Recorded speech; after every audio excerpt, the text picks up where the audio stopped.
Welcome to History Orbit, where the past unfolds like a soft blanket, wrapping you in the quiet rhythms of long-ago lives. Tonight, we invite you to drift into the medieval world, a place of stone walls, flickering candlelight, and whispered expectations. Our journey will explore a peculiar and often uncomfortable corner of history, the rituals, trials, and beliefs surrounding virginity in medieval courts.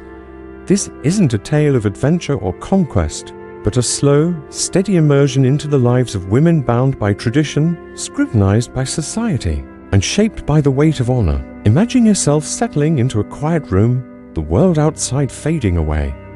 The air is cool, carrying the faint scent of wax and old wood. As we begin, let your mind wander through the centuries, where every step is deliberate, every detail designed to soothe. We'll walk through the daily lives of brides facing daunting trials, follow the tragic path of a royal woman undone by suspicion, unravel the myths of purity across cultures, and linger in the opulent yet rigid halls of noble courts. Each story is a thread in a tapestry, woven with care to guide you toward restful sleep.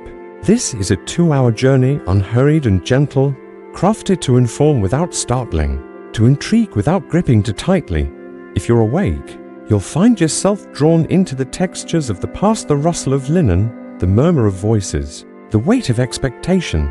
If you're drifting off, these stories will carry you like a slow river, easing you into dreams. So, find a comfortable place, let your shoulders relax, and imagine yourself stepping into a world both distant and strangely familiar. Let's begin. Imagine yourself as a young woman in medieval Europe, perhaps no older than 14, though sometimes as old as 17 or 18. Your life has been leading to this moment. Marriage arranged to secure your family, as placed in the intricate web of alliances, land and wealth that defines your world. You're not royalty, not yet, but your betrothal to a nobleman carries weight. The dowry has been negotiated, a chest of coins, linens, and perhaps a small parcel of land, sealed with promises and parchment. But before the wedding feast, before the vows, there's something else you must face. It's not the joy of a new beginning that occupies your thoughts, but a ritual that makes your heart pound in the quiet of your chamber, the virginity test. The room is cold, even in summer. Stone walls hold the chill, and the narrow window lets in only a sliver of light. A fire crackles in the corner, but it does little to warm the air. You sit on a wooden stool, your hands folded tightly in your lap, the coarse weave of your shift brushing against your skin. The scent of damp stone mingles with the faint lavender of dried herbs scattered on the floor, meant to keep the space clean and ward off ill spirits. You hear footsteps soft, deliberate, and the door creaks open. Two women enter, their faces stern but not unkind. One is older, her hair tucked beneath a linen cap, her hands weathered from years of tending births and ailments. She's a midwife, known in the village for her skill and her silence. The other is a servant of the household, her eyes averted, carrying a basin of water and a folded cloth. They are here to examine you, to confirm your purity, to ensure the marriage contract holds. This is no private matter, though it feels deeply personal. The examination is a ritual rooted in the customs of 13th to 16th century Europe, particularly in regions like France, Germany, and England, where family honor and inheritance hung on the fragile thread of a woman's perceived virtue. Virginity was not merely a moral ideal, it was a legal and economic cornerstone. A bride's purity guaranteed the legitimacy of heirs, secured alliances, and protected the dowry, sometimes worth more than a family's entire estate. To fail this test was to risk everything: your marriage, your family's reputation, your place in the world. The midwife approaches, her movements slow and practiced. She speaks softly, explaining what will happen, though her words do little to ease the knot in your chest. The examination is physical, invasive, and rooted in a flawed understanding of the body. She looks for signs vague, often unreliable markers of chastity passed down through tradition rather than science. The process is uncomfortable, not just physically, but emotionally. You feel the weight of eyes, even if only two pairs are present. In some cases, the inspection happens before a small audience, perhaps a representative of the groom's family, or a local priest, their presence ensuring the results are indisputable. The air is thick with tension, the silence broken only by the rustle of fabric and the occasional clink of the basin as the servant sets it down. You try to focus on something else, the pattern of cracks in the stone wall, the faint drip of wax from a candle on the table, but your mind races. What if they find something they deem impure? What if they misinterpret the signs? The stakes are impossibly high. If the midwife declares you unfit, the marriage could be annulled before it even begins. Your dowry, carefully amassed by your parents over years, might be forfeited. Your family's name would be whispered in the village, the shame clinging like damp to wool. In the worst cases, you could be sent back to your father's house, labeled as defective, your prospects for another match dimmed. For some, the consequences were even harsher banishment to a convent or, in rare cases, public humiliation. The examination ends and the women step back. The midwife nods, her face unreadable, and murmurs something to the servant. They leave you alone for a moment, and you exhale, though relief is fleeting. This is only the first hurdle. The wedding night itself brings another trial, one even more public. After the ceremony, after the feast where guests raise cups of spiced wine and jest about the night to come, you and your new husband retire to the bridal chamber. But privacy is an illusion. Servants linger outside the door, tasked with listening for sounds that might confirm the marriage's consummation. In some households, they report back to the family, their words weighed as evidence. The next morning, the bedsheets are inspected. This custom, widespread in medieval Europe, was both symbolic and practical. A bloodstain on the linen was seen as proof of virginity, a visible seal on the marriage contract. The sheets might be displayed, hung from a balcony, or shown to the groom's family. A ritual that turned an intimate moment into a public spectacle. The absence of blood was cause for suspicion. Perhaps you were not a virgin. Perhaps the marriage was invalid. The lack of this sign could spark accusations, legal disputes, even violence. In some regions, families went to court over such matters, with midwives and servants called to testify. Chronicles from 15th century France describe cases where brides were subjected to repeated examinations, their bodies scrutinized again and again to settle disputes. But the absence of blood wasn't always a sign of impurity. Even in medieval times, some understood that not all women bled, that the body was more complex than folklore suggested. Yet tradition held firm. Families might go to great lengths to ensure the appearance of blood. Some whispered of animal blood smuggled into the chamber or cloths prepared in advance. These were desperate measures born of fear.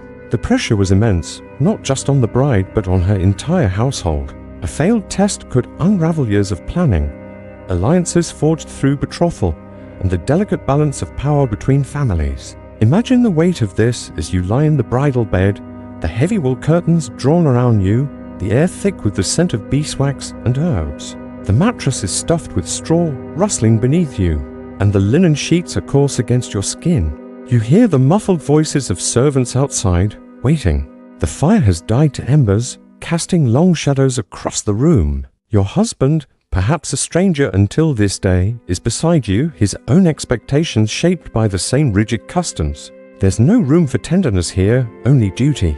The act itself is not just a union, but a performance, one that will be judged by others come morning. This was the reality for many brides in medieval Europe, particularly among the nobility and gentry, where marriage was less about love and more about strategy. Records from 13th century England show contracts stipulating the return of a dowry if a bride was found impure. In Germany, legal texts from the 14th century outline penalties for brides who failed to meet expectations, including fines or public penance. In France, the custom of displaying bedsheets was so entrenched that it persisted into the early modern period, even as medical knowledge began to challenge its reliability. These rituals were not universal. Some regions and families were less strict, but they were widespread enough to shape the lives of countless women. The pressure didn't end with the wedding night. If a marriage produced no heir, suspicion often fell on the bride's past. Was she truly a virgin? At the altar, could her body be trusted to bear legitimate children? These questions could haunt a woman for years, resurfacing in courtrooms or whispered gossip. In some cases, annulments were sought on the grounds of non-virginity. a process that required further examinations and testimonies. The Church, a powerful force in medieval life, often mediated these disputes, its priests balancing scripture with custom. Virginity was tied to divine order, a reflection of moral purity. Yet it was also a practical matter, ensuring clear lines of inheritance in a world where land and titles were paramount. As you navigate this imagined life, picture the small moments that grounded these women amidst the scrutiny. You might spend the morning before the wedding helping your mother knead bread, the dough sticking to your fingers, the scent of yeast rising in the warm kitchen. You might walk through the village, the mud clinging to your shoes, the chatter of neighbors, a soft hum in the background. These were the rhythms of daily life, the ordinary tasks that tethered you to the world even as extraordinary expectations loomed. The contrast was stark. One moment, you're a daughter, a sister, kneading dough or weaving cloth. The next, you're a symbol, your body a battleground for honor and wealth. The village around you is alive with its own routines. The blacksmith's hammer rings in the distance, a steady clang against the anvil. Chickens cluck as they peck at the dirt, and the mill wheel creaks as it turns, grinding grain into flour. These sounds are familiar, comforting, a reminder that life continues despite the weight of the moment. But they also underscore your isolation. While the village moves forward, you're caught in a ritual that sets you apart, your body no longer entirely your own. The midwife's examination, the servant's whispers, the inspection of the sheets, all are reminders that your worth is tied to something intangible, something the world demands you prove. This was not a universal experience. Some brides, particularly among the lower classes, faced less scrutiny, their marriages sealed with simpler ceremonies and fewer stakes. But for those in noble or prosperous families, the virginity test was a gauntlet, a public declaration of private virtue. It was a system built on mistrust, where women bore the burden of proof. Yet within this system, there were moments of resilience. Women whispered advice to one another, shared strategies to navigate the rituals, and sometimes defied expectations in quiet ways. A bride might charm her husband's family with wit, securing their favor despite a lack of bloodstains. A mother might slip a vial of pigeon's blood to her daughter, a silent act of protection. These were small rebellions born of necessity in a world that offered little room for agency. As the day of your wedding dawns, you stand before a polished bronze mirror, your reflection softened by the dim light. Your gown is heavy, embroidered with threads of silver, a gift from your mother's family. Your hair is braided with ribbons, a sign of your youth, though you feel far older than your years. The village church bells toll, slow and resonant, calling the community to witness the union. You walk the path to the church, your shoes sinking into the earth, the air sharp with the scent of autumn leaves. The ceremony is a blur Latin chants, the priest's droning voice, the weight of your husband's hand as he places a ring on your finger. But through it all, you carry the knowledge of what comes next. The chamber, the sheets, the eyes of others. This was the life of a medieval bride. Caught between duty and scrutiny, her body a canvas for society's expectations. The virginity test was not just a ritual, but a reflection of a world where women's worth was measured in ways both intimate and public. It was a world of contradictions, sacred vows, and invasive inspections, private moments and communal judgment. As you imagine yourself in this role, let the weight of it settle, then slip away. The stone walls fade, the candlelight dims, and the sounds of the village grow distant. You're no longer there, bound by those rituals. You're here, now in the quiet of your own space. The past a story to carry you gently toward sleep. As the echoes of the village church bells fade from our last journey, let your mind drift to a different place, a different time. Imagine yourself standing at the edge of a vast stone fortress, its towers piercing the grey sky of northern France. The year is 1314, and the air carries the chill of early spring, sharp with the scent of wet earth and budding trees. You're no longer a young bride in a village, trembling under the scrutiny of midwives. Now, you're an observer in the shadowed halls of a royal court, where whispers carry more weight than swords, and a woman's honor can unravel an empire. This is the story of Margaret of Burgundy, a queen whose life was shaped and ultimately shattered by accusations that struck at the heart of her purity. Settle in. Let the world grow quiet. and allow this tale to unfold slowly, like a tapestry unrolling in the dim light of a candlelit chamber. Picture the royal court of France, a place of opulence and intrigue. The Palais de la Cite in Paris hums with activity servants scurrying with trays of bread and wine. Nobles murmuring in corners, their velvet cloaks brushing against the polished stone floors. The scent of beeswax candles mingles with the faint must of old tapestries, their threads depicting battles and saints. At the center of this world is Margaret of Burgundy, a woman whose name would become synonymous with scandal. She was born around 1290, the daughter of Robert II, Duke of Burgundy, and Agnes of France, a lineage that tied her to wealth and power. Her marriage to Louis, the eldest son of King Philip IV, was a strategic union, designed to strengthen ties between the French crown and the influential Duchy of Burgundy.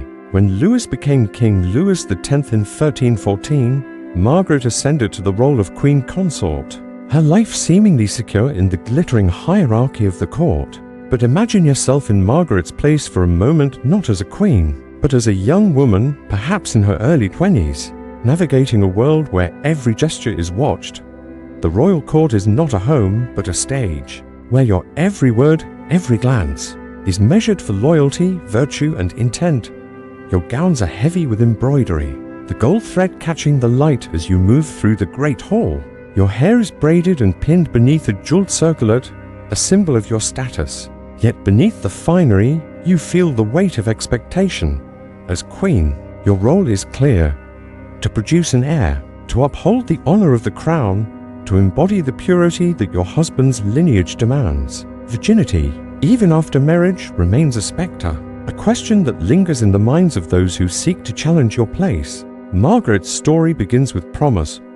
Her marriage to Louis, then the heir to the throne, took place in 1305 when she was likely around 15. The ceremony was grand as befitted a future king and queen, with trumpets echoing through the cathedral and feasts that lasted days. The scent of roasted meat and spiced wine filled the air, and a clink of goblets rang like bells.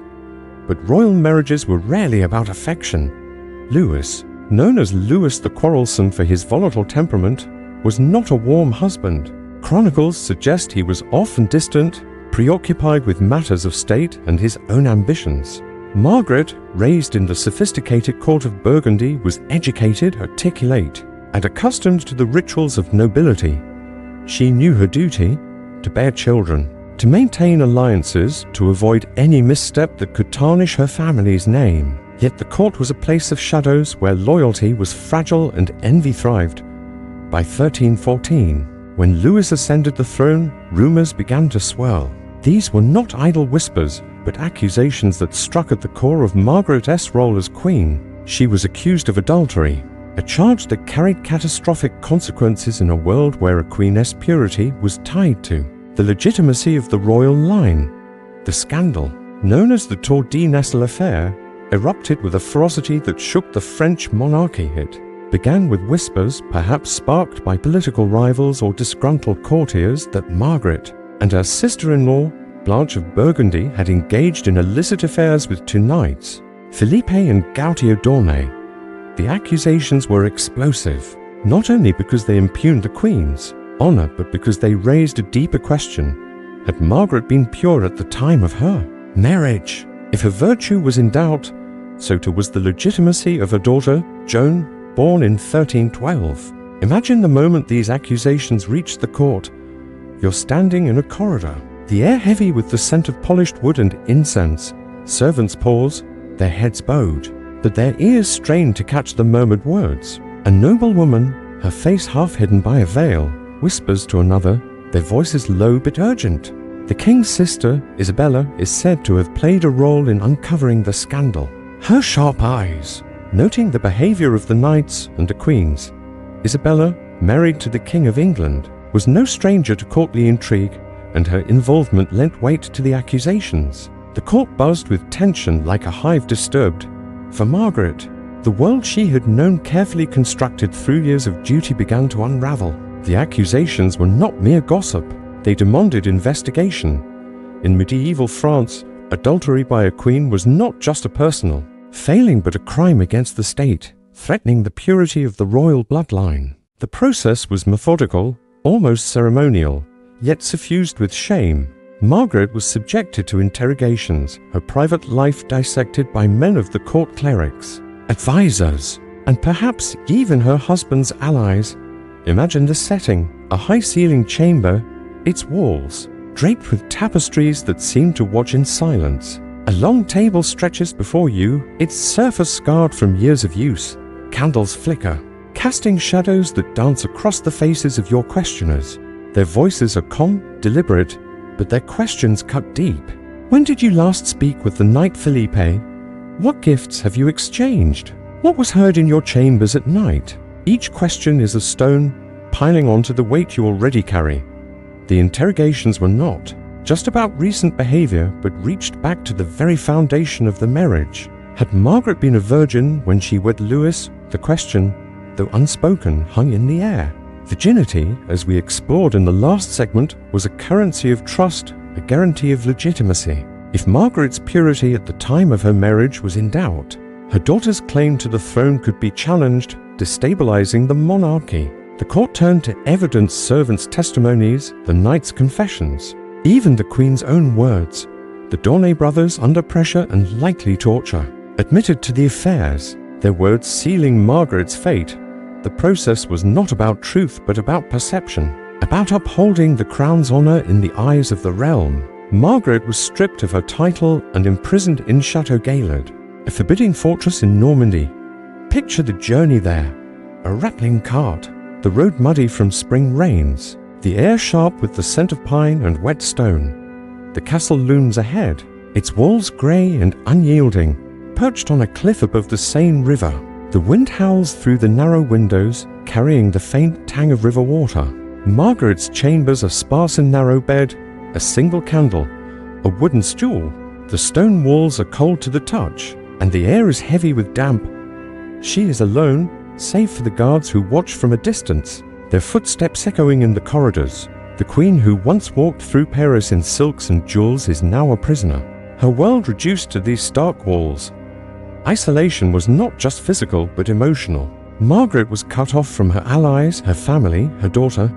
Joan, only a toddler, was left in the care of the court, her legitimacy now a matter of debate. The accusation of adultery had broader implications, threatening the stability of the monarchy. Louis, as king, could not tolerate the stain on his honor.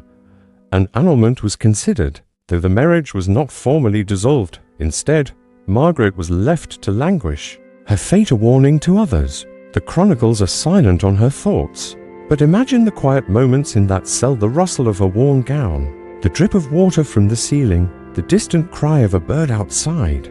Did she replay the accusations, searching for a moment she could have changed? Did she think of her daughter, growing up in a court that now viewed her with suspicion? The grim reality of Margaret's story cannot be ignored, but let us tread carefully as we must. Her imprisonment was a consequence of the accusations, but the details of her suffering are softened in the telling. The cold of the castle seeped into her bones, and the meager rations bread, thin broth sustained her only barely. Disease was a constant threat in such places where damp and confinement weakened the body. Yet we need not dwell on the physical toll. Instead, consider the weight of her isolation, the way time stretched in that silent cell. The world outside moved on, courtiers feasted, alliances shifted, and the kingdom prepared for a future without her. Margaret's life, once woven into the fabric of the court, was now a thread pulled loose, left to fray in the shadows. Her story ends in tragedy in 1315, less than a year after her imprisonment. Margaret died in Chateau Gaillard. The official record is vague, some say illness, others whisper of something more deliberate, a quiet act to remove a problem. The chronicles do not linger on her final moments, and neither shall we.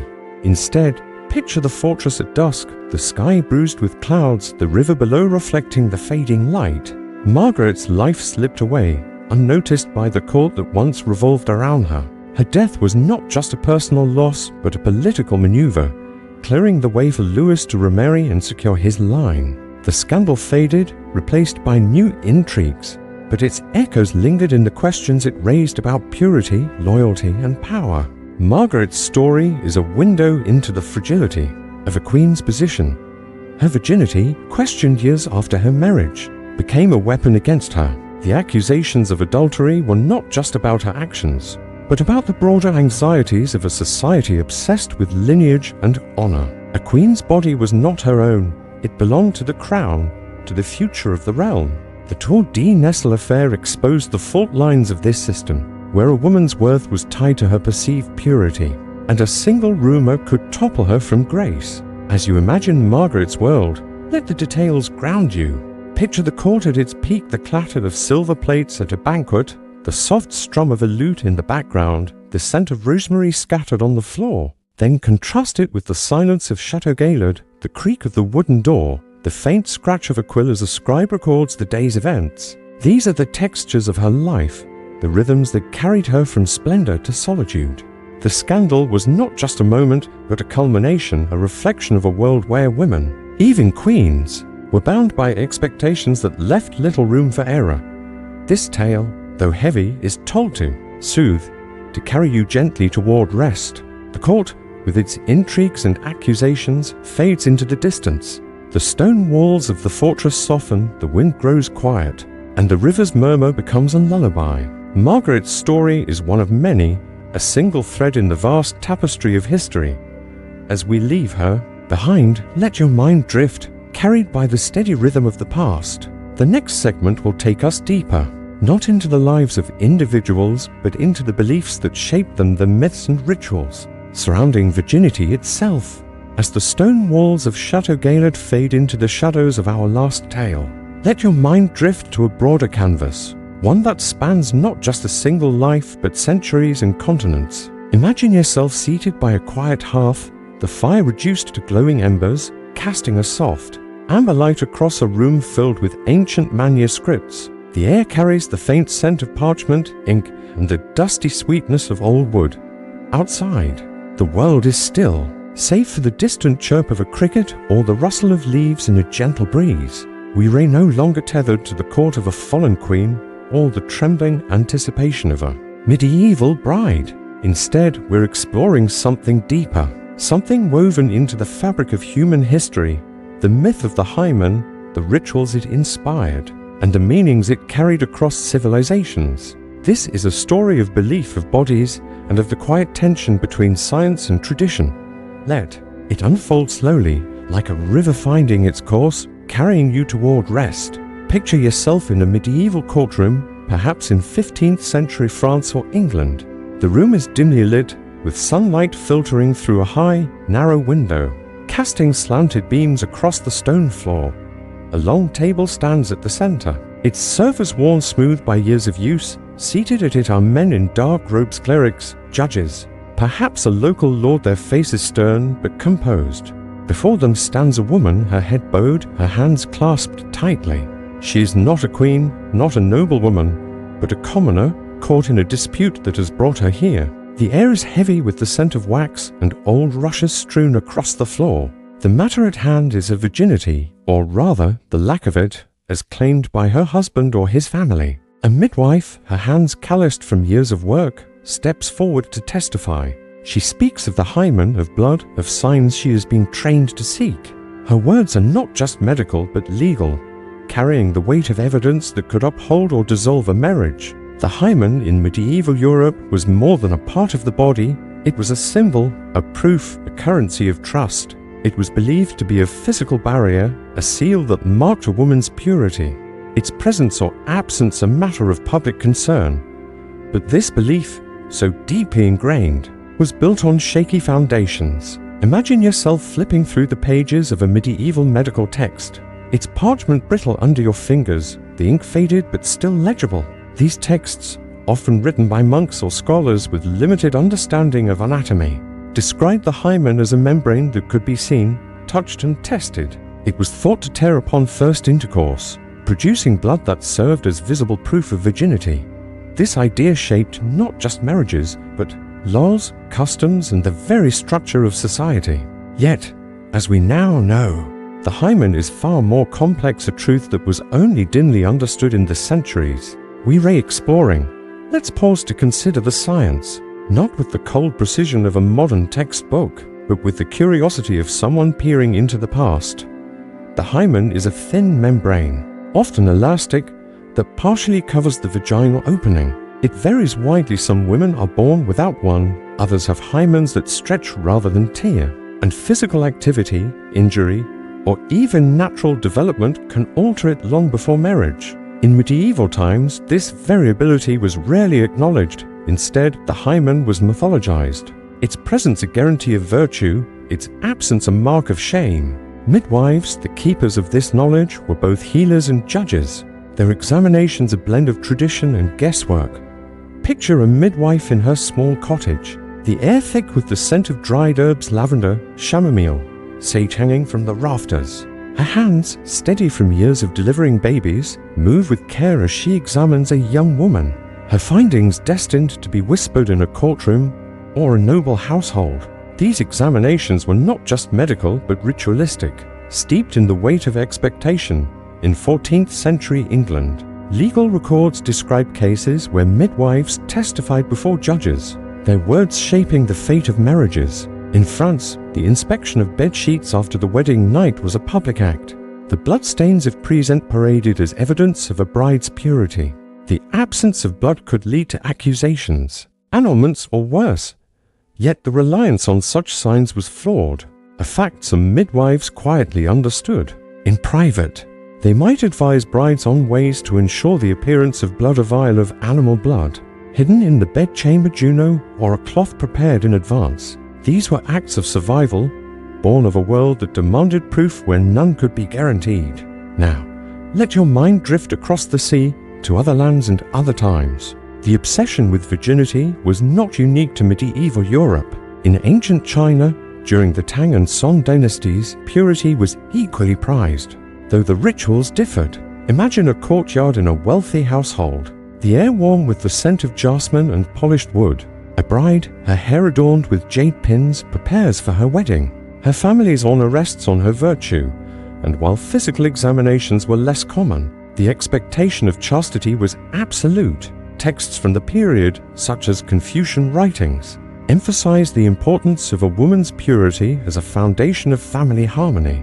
Bloodstains on the wedding night were noted, though not always displayed, and a bride's failure to meet expectations could lead to her return to her family, her dowry lost. In Islamic courts of the medieval period, from Baghdad to Cordoba, virginity was similarly tied to honor, though the approach was shaped by different traditions. Picture a bustling marketplace, the air filled with the aroma of spices, saffron, cumin, cinnamon, and the hum of merchants haggling.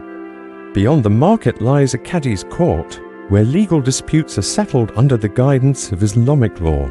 Here, virginity tests were rare, but when they occurred, they were conducted with discretion, often by female relatives or midwives. The focus was less on the hymen itself and more on the broader concept of chastity, proven through behavior, testimony, or the absence of scandal. Yet the consequences of failure were no less severe: divorce, shame, or even punishment in extreme cases.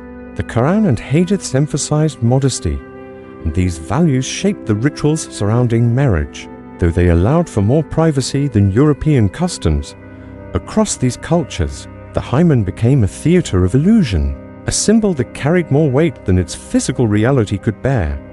In some cases, women resorted to desperate measures to preserve the appearance of virginity.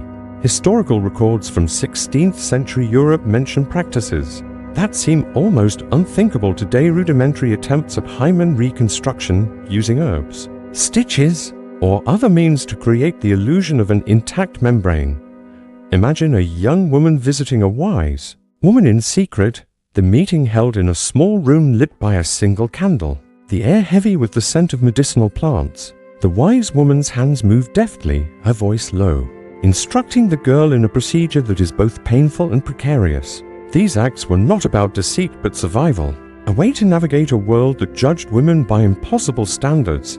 The symbolism of the hymen extended beyond the body, woven into the rituals and beliefs of each culture. In medieval Europe, it was tied to Christian ideals of purity, reflecting the veneration of the Virgin Mary. Churches were filled with images of her stained glass glowing with soft blues and reds, her serene face a reminder of divine chastity. Sermons preached the virtue of virginity, not just for brides but for all women as a path to spiritual purity. Yet this ideal clashed with the practical realities of marriage, where the production of heirs was paramount. The tension was palpable. A woman was expected to be pure yet fertile, chaste yet fruitful. The hymen as a symbol bridged this gap, its presence a promise that both ideals could be met. Let's linger on the rituals themselves, the moments that defined a bride's passage into marriage. Picture a wedding morning in a small German town, circa 1450.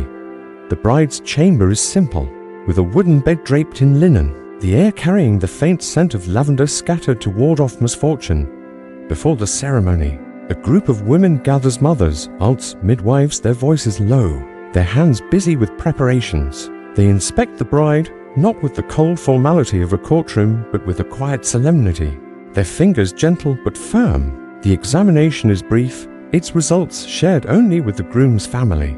Later, after the vows and the feast, the couple retires to their chamber, the door closing behind them. Outside, the women wait, their ears attuned to the silence, ready to collect the sheets come morning. The blood, if it appears, is a triumph, a sign that the marriage is sealed, the alliance secure. But what of the cases where no blood appeared? The records are filled with such stories, though they are told in fragments, court documents, letters, chronicles. In one case from 15th century France, a bride named Marie faced annulment when her husband's family claimed she was not a virgin. The court summoned midwives who testified to her physical state. Their words weighed against her husband's accusations. Marie's fate is lost to history, but her story reflects the precariousness of a woman's position. The absence of blood could be explained by biology, by accident, by the vagaries of the body, but explanation was rarely enough. The myth of the hymen demanded certainty, and certainty was elusive. This obsession with proof extended beyond the individual to the collective. In some communities, the display of blood-stained sheets was a public act, a ritual that affirmed not just the bride's virtue, but the community's honor. Imagine a village square, the air crisp with the scent of autumn leaves, the crowd gathered not for a festival, but for a quieter moment. The sheets are held aloft, their stains a silent proclamation. The villagers nod, their murmurs of approval blending with the rustle of wind through the trees. This was not celebration, but confirmation, a ritual that bound the couple to the community, their union a thread in the social fabric. Yet even as these rituals held sway, there were those who questioned them. Medieval scholars, particularly in the later centuries, began to grapple with the science of the body. Texts from the 16th century, such as those by Italian physician Gabriele Falloppio, hinted at a more nuanced understanding of anatomy, though their reach was limited. Midwives, too, carried knowledge that contradicted the myths in whispered conversations. They might share stories of women who bore no hymen, or whose bodies defied expectation. These were not acts of rebellion, but of pragmatism, a recognition that the body was not a book to be read so easily. As we cross cultures and centuries, the hymen's symbolism shifts but never fades. In ancient Rome, virginity was tied to the Vestal Virgins, priestesses whose purity was believed to protect the city. Their lives were austere, their bodies sacred, and any breach of chastity was punished severely, not with examinations, but with exile or worse. In medieval Japan, under the influence of Shinto and Buddhist traditions, purity was less about the body and more about spiritual cleanliness, though marriage still carried expectations of chastity. Each culture crafted its own rituals, its own symbols, but the underlying thread was the same. A woman's body was a vessel for honor, its purity a measure of her worth. Let's return to the hearth, where the embers glow softly, their warmth a gentle reminder of the present. The manuscripts, before you are closed now, their stories told. The myths of the hymen, the rituals of blood and testimony, were not just about the body, but about control of women, of families, of legacies. They were illusions sustained by belief, yet they shaped lives with a force as real as stone or steel. As you imagine these rituals, let their weight settle, then slip away. The courtroom fades, the midwives' voices grow distant, and the scent of herbs dissolves into the air. You're no longer bound by those ancient expectations, no longer standing in a village square or a stone chamber. You're here in this quiet moment, the pastor's story to carry you towards sleep. The next segment will take us to the glittering halls of the medieval court, where chastity was not just a virtue but a performance, a delicate dance of power and desire. For now, let the rhythm of this tale linger, its details softening as you drift closer to rest. As the myths and rituals of virginity fade into the quiet of our last tale, let your mind drift to a new setting, one of opulence and carefully measured steps. Imagine yourself standing at the threshold of a grand hall in a medieval palace, perhaps in Paris or London, sometime in the 15th century. The air is warm with the scent of beeswax candles, their flames casting a golden glow across tapestries that line the walls, their threads woven with scenes of hunts and saints. The floor is strewn with fresh rushes, their faint herbal sweetness mingling with the aroma of polished wood and distant kitchens. You hear the soft strum of a lute, its notes floating through the hall, and the murmur of voices, nobles, courtiers, ladies, each word chosen with care. This is the world of the hymen lady, a place where chastity is not just a virtue but a performance, a delicate balance of power, expectation and desire. Settle in, let the world grow still, and allow this story to unfold slowly. Like a velvet curtain drawn back in the evening light, picture yourself as a lady at court, perhaps the daughter of a duke, or a countess in your own right. You are young, though your youth is tempered by the weight of your role. Your gown is heavy, its sleeves embroidered with silver thread that catches the candlelight, its hem brushing the floor with a soft rustle. Your hair is braided and pinned beneath a jeweled headdress, its weight a constant reminder of your status. The court is a labyrinth of etiquette, where every gesture is scrutinized, every smile weighed for intent. You move through it with practiced grace, your steps measured, your voice low but clear. Yet beneath the surface, you feel the tension of a world that demands perfection, particularly in the form of chastity, a quality that defines your worth in the eyes of those around you. In the medieval court, chastity was more than a personal virtue, it was a political asset, a currency that could secure alliances, elevate families, or topple reputations. For noble women, especially royal daughters, it was a public declaration, worn like a mantle of white silk. Imagine a ceremony in a cathedral, its stone arches soaring overhead, the air thick with the scent of incense and wax. You stand before a shrine, your hands clasped, your head bowed, as a priest intones prayers for purity. The congregation watches, their eyes not on your face but on the symbol you represent. You wear a white gown, its fabric soft against your skin, its color a silent vow of virtue. This is no private moment but a spectacle, a ritual that binds you to the expectations of the court. Your chastity is not yours alone, it belongs to your family, your king, your future husband. Yet the court was not a monastery. It was a place of beauty, intrigue and quiet rebellion where the ideals of chastity clashed with the realities of human desire. Picture the great hall during a feast, the tables laden with platters of roasted venison, spiced pears and bread still warm from the ovens. The air is alive with the clink of goblets, the laughter of lords and the soft chatter of ladies. You sit among them, your place carefully chosen to reflect your rank. Across the hall, a young knight catches your eye, his smile fleeting but deliberate. He is not your betrothed, but his attention stirs something within you, a flicker of curiosity, perhaps, or a longing for something beyond the rigid script of courtly life.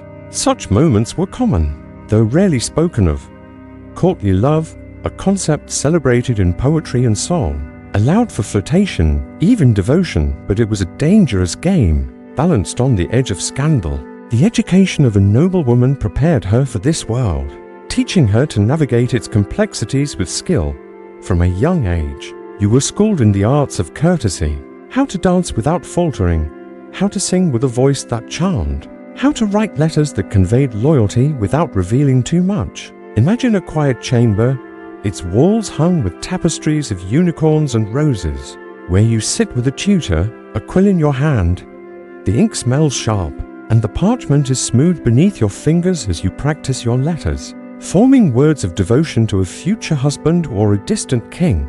These lessons were not just about skill, but about control, teaching you to embody the ideal of the chaste lady while maneuvering through a court, where alliances shifted like shadows. Letters from noble women, preserved in archives, reveal the inner lives of these ladies, their words a blend of formality and longing, Picture yourself at a writing desk, the candlelight flickering across the page.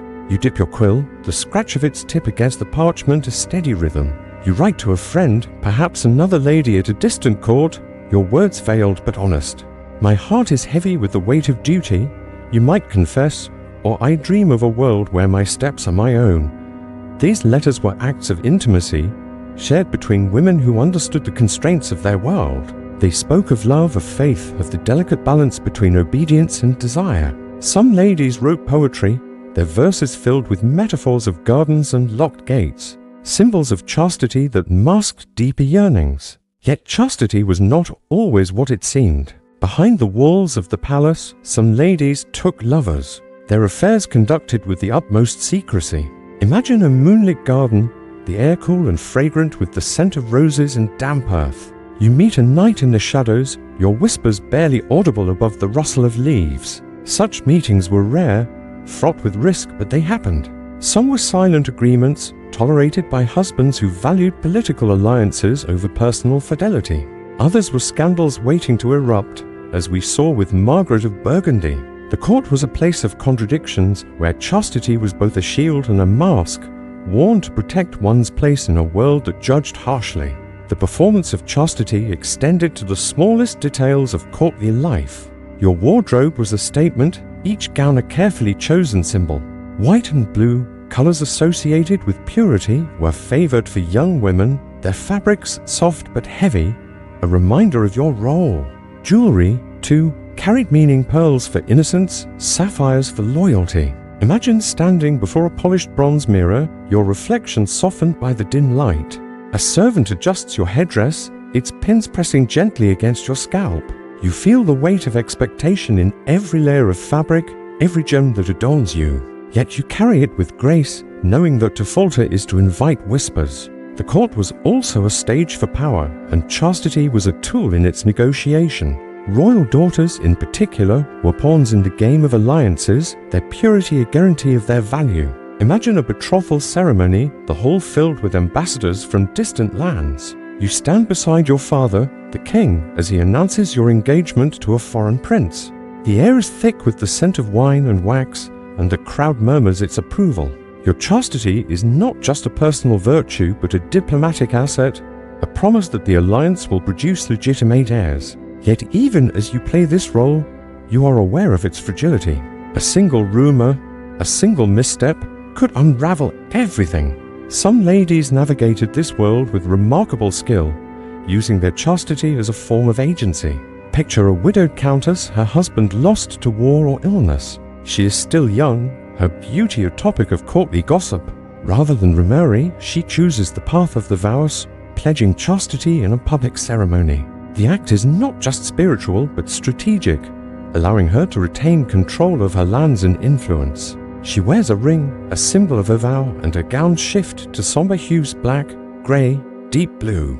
Yet her power grows, her chastity is shield against those who would claim her wealth. Such women were rare but notable, their stories recorded in chronicles as examples of virtue and cunning. The contrast between the lives of these noble women and the brides we met in earlier segments is stark. While a village bride faced the scrutiny of midwives and bedsheets, a lady at court performed chastity on a grander stage, her every move watched by a larger audience. Yet both were bound by the same expectations, their bodies symbols of honor and lineage. The noblewoman's life was cushioned by wealth, silk gowns, jeweled cups, servants to tender every need, but it was no less constrained. The village bride kneaded bread in a smoky kitchen, the lady at court danced in a candlelit hall. Both carried the weight of purity, their lives shaped by rituals that demanded perfection. Let's linger on the daily rhythms of a lady's life, the moments that grounded her amidst the spectacle. Imagine waking in your chamber, the air cool despite the fire burning in the hearth. A servant draws back the bed curtains, the heavy wool releasing a faint scent of lavender. You rise, your feet touching the cold stone floor, and begin the ritual of dressing. The layers are many-shift, kirtle, gown, surcoat, each fastened with pins or laces, each a reminder of your role. Breakfast is simple but refined. Bread, soft cheese, perhaps a cup of watered wine. The day unfolds with purpose, attending the Queen, embroidering a tapestry, or reading from a book of hours, its pages illuminated with gold and crimson. The court was a place of beauty, but it was also a place of isolation. You were rarely alone, yet true companionship was rare. Your ladies-in-waiting, though loyal, were part of the hierarchy. Their loyalty divided between you and the court. Friendships were forged carefully, often through shared tasks, sewing, singing, or praying together in the chapel.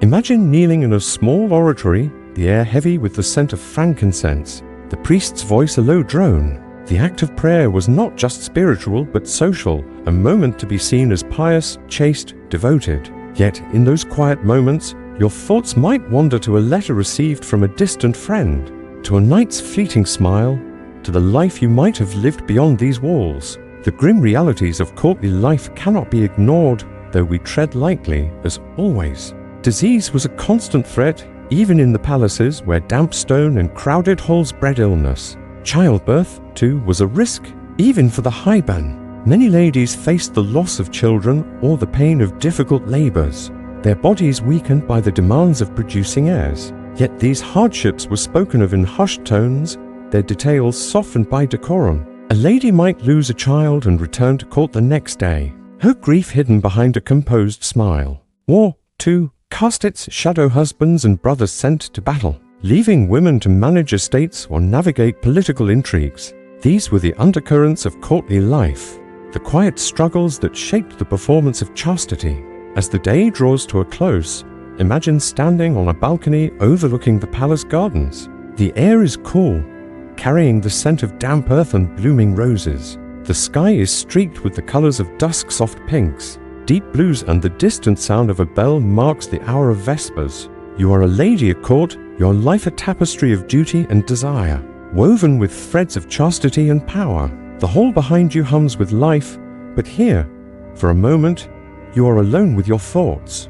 The weight of expectation lifts, if only slightly, and you feel the rhythm of the world slowing, carrying you toward rest. This segment, like the court itself, is a study in balance between virtue and ambition, between performance and truth. As we leave the palace halls, let their opulence fade, their candlelight dim. The next part of our journey will draw these threads together, reflecting on the strange and enduring obsession with purity across history.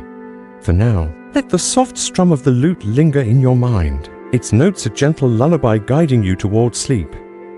As the grand halls of the medieval court fade into the twilight of our final tale, let your mind settle, like dust motes drifting in a quiet room. The air is soft now, carrying only the faint memory of candle wax, lavender, and the distant hum of a world long past. We've journeyed through the lives of brides trembling under the scrutiny of virginity tests, walked the cold stone corridors of Chateau Gaillard with Margaret of Burgundy, unraveled the myths woven around the hymen across centuries, and stood in the opulent, yet rigid halls of noble courts where chastity was both a shield and a performance. Each story, each moment has been a thread in a tapestry, revealing a strange and enduring corner of history, the obsession with female purity, a force that shaped lives, laws, and legacies. Now, as we draw this journey to a close, let's linger for a moment, reflecting on the weight of those times, and the gentle contrast of the present guiding you toward rest. Imagine yourself in a quiet space, far from the stone walls and watchful eyes of the medieval world. You're seated by a window, the glass cool to the touch, the world outside cloaked in the soft blues and purples of evening. The scent of rain lingers, mingling with the warmth of a nearby fire, its embers glowing faintly, like the last whispers of our stories. The past feels distant now, its rituals and expectations softened by time, yet it leaves behind a quiet resonance, a reminder of how deeply human lives were shaped by the need to control, to measure, to prove. The women we've met, brides in village chambers, queens in fortress prisons, ladies in jeweled gowns carried burdens that seem almost unimaginable today, their bodies policed by customs that demanded impossible certainty. In our first journey, we stepped into the life of a medieval bride, her breath catching as midwives inspected her for signs of purity. The cold stone room, the flicker of candles, the rustle of linen sheets all were part of a ritual that bound her to her family's honor. Her dowry, her future. The stakes were immense, the consequences of failure rippling outward to shame and loss. Yet in those moments, There were also small acts of resilience, mothers whispering advice, brides finding ways to navigate the unyielding expectations. These women, though constrained, were not without agency, their quiet defiance a testament to the human spirit's ability to endure.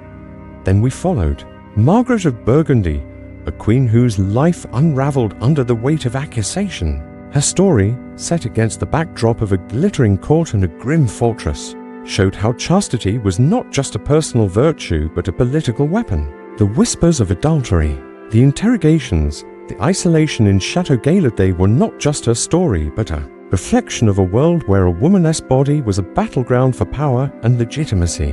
Her fall, though tragic, was a single note in a larger symphony, one that played out across courts and kingdoms where purity was both a promise and a peril. Our third journey took us deeper, beyond individual lives to the myths that shaped them. The hymen, a fragile membrane, became a symbol of far greater weight, its presence or absence a matter of law, religion, and ritual. Across cultures, from medieval Europe to ancient China to Islamic courts, the obsession with virginity took different forms, yet the underlying thread was the same. A woman's body was a canvas for society. Values her purity a measure of her worth. The science, as we now understand it, was secondary to the stories told about it. Stories that justified examinations, blood-stained sheets, and desperate measures to preserve honor. Yet even in those times, there were whispers of doubt, midwives and scholars questioning the myths, their voices faint but persistent. Finally, we walked the halls of the noble court, where chastity was a performance, a delicate dance of power and desire. The ladies who moved through those spaces gowned in silk, adorned with pearls, were both players and pawns, their lives a balance of expectation and agency. They wrote letters filled with longing, navigated flirtations under watchful eyes, and sometimes chose paths that defied convention, like the widowed countess who vowed chastity to secure her independence. Their world was one of beauty and constraint, where every gesture was a statement, every moment a negotiation between duty and self. What binds these stories together is the weight of expectation, the way women's bodies were scrutinized, praised, and politicized. Chastity was not just a personal choice but a public act, a symbol that carried the hopes and fears of families, courts, and kingdoms. It was a strange obsession, one that seems both foreign and familiar in its intensity. The rituals we've explored, examinations, bedsheet displays, courtly vows were rooted in a deep human need for certainty, for control over the unpredictable. Yet they also reveal the fragility of the control, the way truth slipped through the cracks of tradition, leaving women to navigate the consequences. Now, as you sit by that imagined window, let the past settle around you like a soft blanket. The medieval world, with its stone walls and whispered judgments, feels far away. Its burdens no longer yours to carry. You're here, in a moment of quiet, where the only expectation is rest. The fire's warmth wraps around you, the faint crackle of embers a gentle reminder of the present. The women of our stories face trials we can scarcely imagine, their lives shaped by rituals that demanded proof of the unprovable. Yet their strength, their quiet resilience, lingers in the records they left behind: letters, chronicles, whispered advice passed from mother to daughter. Contrast that world with this one, where the night is calm, the air soft, and the only sound is the steady rhythm of your own breath. The past teaches us not just about its hardships but about the distance we've traveled, the freedoms we now hold. You need not prove your worth to a room of midwives, nor wear your virtue like a jeweled mask. The trials of those women are stories now, their weight softened by time, their details a lullaby to carry you towards sleep. Let the images linger: the candlelit chamber, the rustle of silk, the murmur of a distant court, but let them fade too as the world grows quieter, the edges of your thoughts softening like the glow of the embers. This journey through history has been a slow descent, each segment a step deeper into a world both strange and human. The obsession with purity, with its rituals and consequences, reveals not just the constraints of the past but the enduring complexity of human belief. As you drift toward rest, let these stories dissolve, their weight lifting like mist from a morning field. The medieval world, with its trials and triumphs, is a memory now, a tale told to soothe and inform. You're no longer there, bound by its expectations. You're here in the comfort of your own space, the night a gentle embrace, Let the rhythm of these words carry you like a slow river winding toward the sea. The past is behind you, its lessons learned, its stories told. The fire dims, the window darkens, and the world grows still. Sleep is close now, waiting like an old friend. Let go of the day, of the tales we've woven, and allow yourself to rest. The history we've explored is a bridge to dreams, its details fading as you cross into the quiet of the night. Good night, and may your sleep be deep and peaceful.